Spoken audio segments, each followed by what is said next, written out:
Welcome to my video series on the Peerboard community platform integration with Thinkific.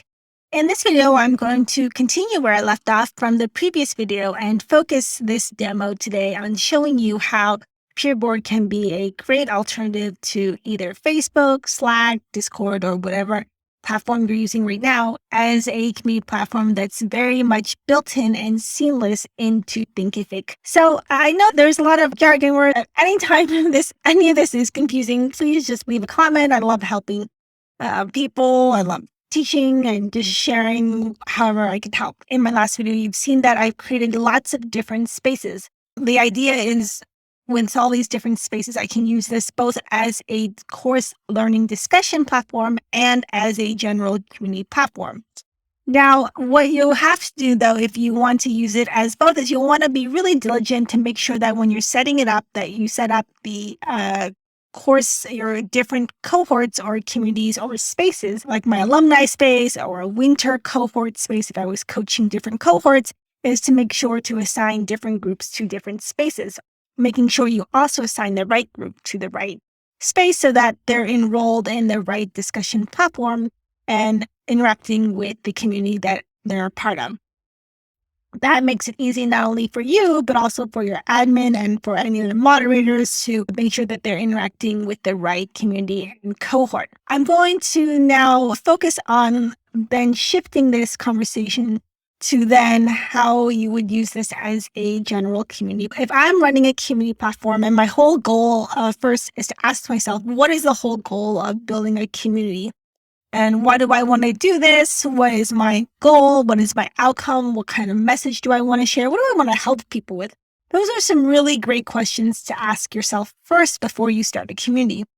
The second question to ask yourself before you start a community is, one, are you willing to put in the time, effort, and commitment to nurture and grow and foster discussion? A community, especially online, doesn't grow overnight, and it also takes time to get to the level of engagement, discussion, and interaction that some groups achieve so effortlessly or beautifully, I like to say. That communities don't grow overnight. It really is a combination of the right mindset, the right people, but also what you're providing and what kind of engagement you have to encourage participation.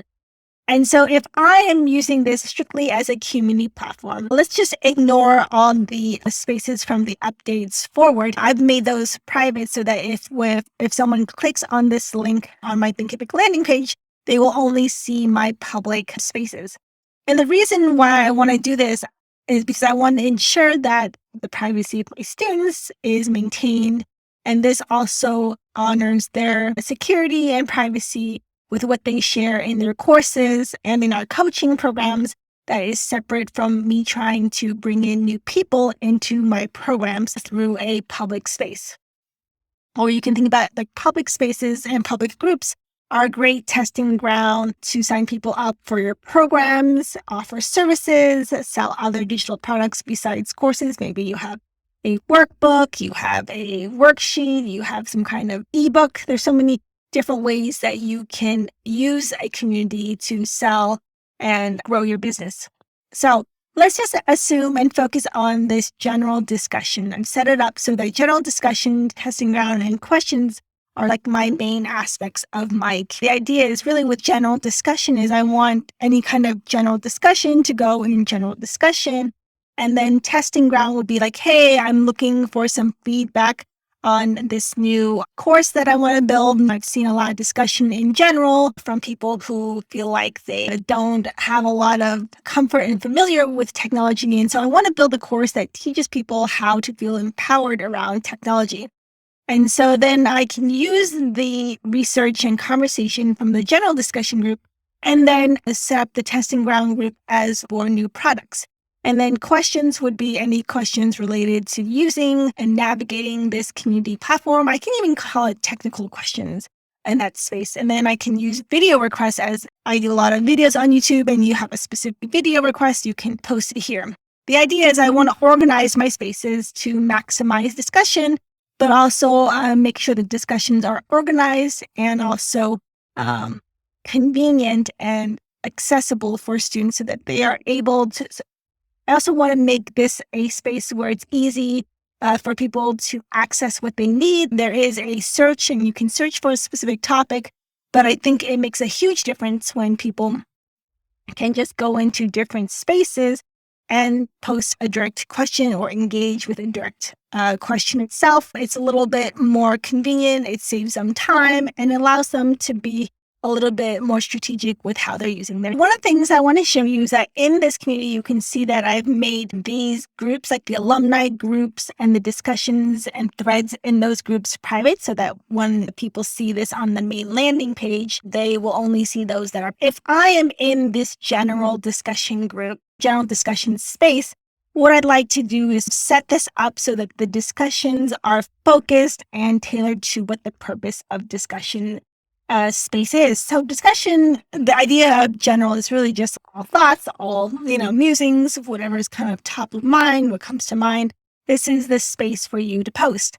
And so I've set this up basically with that in mind as a very general, broad-based discussion. So I have this kind of welcome, like a tips and, guidelines on how to navigate this. And then I want to talk about this idea of creating a learning community.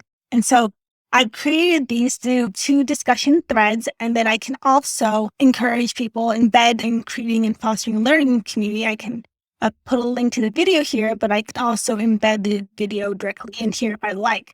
So then if I feel like I want people to see the video first, then instead of putting a link here, I can just add the video directly by clicking on this video link and it'll show up. And now I want to then show you how I would test out and use out this testing ground space. So as I said, the idea behind Lightbulb is I'm got ideas that I want to share and reach people. And this is my kind of market, I call it my market research space.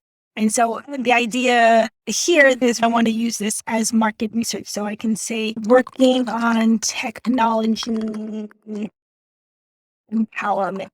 So that's my working title. And I say, hi, everyone. I'm working on some ideas to empower you all with technology and building systems.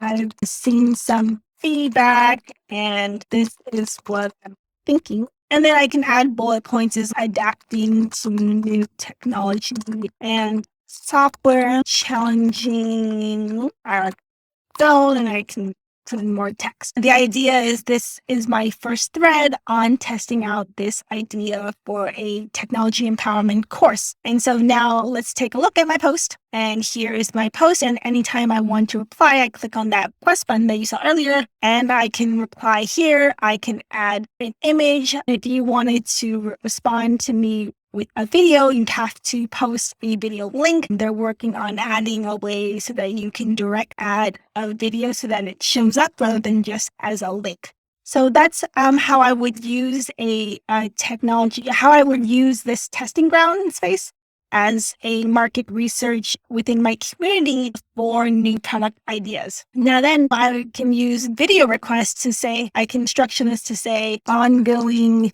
YouTube video requests, leave your ideas and suggestions below. And I can even make this really fun. So as you see right now, there's not a whole lot of emojis. Anytime you want, there's not a lot of integrations with emojis right now. But so what you have to do is copy the emoji and paste it before or after or in between your message. So I can say, leave your ideas and suggestions below. I can even add the arrow, put it up here so that it's a little bit more fun. It's more personalized. It's a lot more customized post rather than lots of text. If you haven't noticed, a lot of people use emojis really creatively, and they really make a big difference, not just in your posts, but in emails. The idea is it really breaks up the text and it makes it easier to read, skim, and follow. So then I can say, okay, leave your suggestions and ideas here. And then if I want, I can even add a video. I can even make this more fun and add an image. Right now, you have to upload the image or add an image URL if it's hosted online somewhere. Hopefully in the future, there will be an integration where you can directly upload from Dropbox or OneDrive or Google Drive.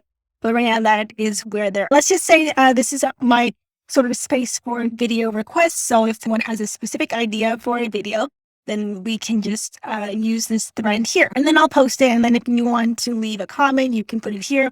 I can even then take this specific post and then share it to LinkedIn to get more feedback and also to drive more community members to this community. And then I wanted to remind you all and go over sometimes getting set up and getting started overwhelming. And then remember that this is directly integrated into your Thinkific site. Once you create the page, then you want to add this menu bar. So I'm going to show you what it looks like in my Thinkific site. So in my Thinkific site, in your Thinkific site, in site builder, you're just going to go to custom. You will create your link for your Peerboard community and then make sure that the settings are enabled to whether it's for internal use or internal and external. The most important is going to the gear icon, and then you can decide who you want to make this page available to. So right now it's open to everyone because I can hide some of the spaces so that they are private, but you can also make this available to only students who are enrolled. It really depends on what your whole purpose and goal is. So once that's done, make sure you change the settings that's appropriate for your community and you copy the link. Then what you're going to do is make sure that in order for this peer learning community to show up, what you're going to want to do is customize the homepage. And so I want to just show you that very quickly because it will really add to your homepage, landing page, and really make it look like a regular website. The whole idea is Thinkific is not just for hosting courses and selling products. You can really use this to build out additional pages with resources, links to resources, links to FAQs, links to testimonials. So if I go to homepage, I'll show you how to customize this so that you get it to show up. So you see the header up there. And let's see, how did I do last time? Okay, so under header, what you're going to do is add a link. So I've already added a link to the menu bar. I'll have to remove this so that you'll see it later. But basically, you'll add the link. So I can add another link and call it Join My Community. And then with the link, I can make sure the silver is to take them to the custom URL. And you'll want to add the link that I just showed you earlier to copy and paste here. And then make sure let me just put on peerboard.com, I need some HTTPS. And then I would highly recommend that it opens in a new window so that if someone is on this page watching a course and they want to access the community, they can open up in a new window. So I can click on new window and then add link, and then it will add a link. So give me a second while this saves. So we can click save. Now I'm going to show you what it looks like on the landing page. Okay, so now I am on my main landing page. As you can see this banner, I can click out of it. And then you can see that I've added that link to join my community, but this is the right link. So if I click on peer learning community, it will take you to the Peerboard community platform. And the spaces will only show up the ones that's just an overview and demo on how you can use Peerboard for your community platform, creating different spaces. And so you can see for the public, they only see what is public, available to everyone. Anything that was private, such as the different cohort groups that I run, homework subgroups, spaces, homework spaces, those are for people who have feedback about the homework. And the coaching programs, those are also restricted. You can definitely make really great use of this as a public-facing page and show people all the great discussions that are happening, how you make it interactive, how you make it personalized, and how you make it really a rich place for conversation. So I really encourage you all to consider Peerboard as an alternative to Facebook groups, Slack, or Discord. I know Slack is very fun and Slack is very easy to use. What I think makes Peerboard really superior to Slack is because it's really built into Thinkific. So it really integrates and meshes, it integrates with your Thinkific business as a whole really well. And it really keeps your students in your Thinkific ecosystem, making it really easy to connect them and get them focused on learning and participating in the community without getting distracted by social media, conversations on Facebook, or being sent messenger requests. Social media can be fun, but it can also be distracting. And like with Discord, it is definitely an emerging platform, but it also requires a little bit more technical acumen to get familiar and set up and use all the different bots. And if you're really not interested in all that, then Peerboard makes it really easy just to focus on the community and not worry about the technical setup. So I hope this video helps. Leave me a question, comments, feedback, anything that I can do to help support you all with your Thinkific business. Let me know.